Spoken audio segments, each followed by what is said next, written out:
8-year-old on the planet that doesn't want an iPhone 5. Right? Who wants to wait 42 seconds to watch something download instead of 2 seconds? Nobody. Right? You don't have to be a genius to run an Apple computer. You just have to, every year, make the product a bit lighter, a bit more elegant, make it a better radio, make it a better battery. And then I sat with one of the 10 richest guys in the world for dinner 5 nights ago, and we had dinner for 4 hours, and he did half the talking, I did half the talking, and he's much more successful than I am. I understand that, by the way. As I said, sometimes you got to do other things than just have opinions to make money, right? There's a lot of execution involved in the rest. But I have opinions. So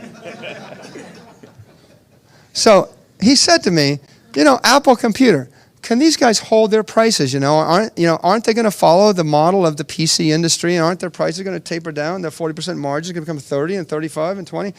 And it's another example of people just know enough to hurt themselves, right?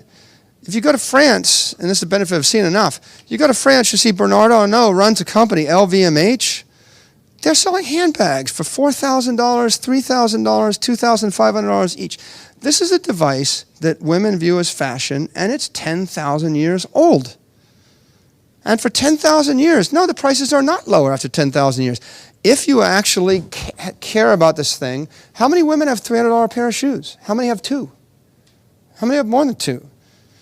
Right? The truth of the matter is when the technology goes from being a utilitarian vocational brick that I put under my desk, no one gives a crap about that, to being a piece of clothing, right? A fashion statement, extension of your personality, a piece of jewelry.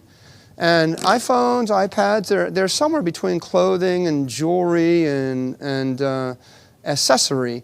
At that point, they can hold that price point forever. They can basically sell you another $500 device every 2 years forever, because everybody's got 5, and the first billion people have got that, and the rest of the world's getting elevated up.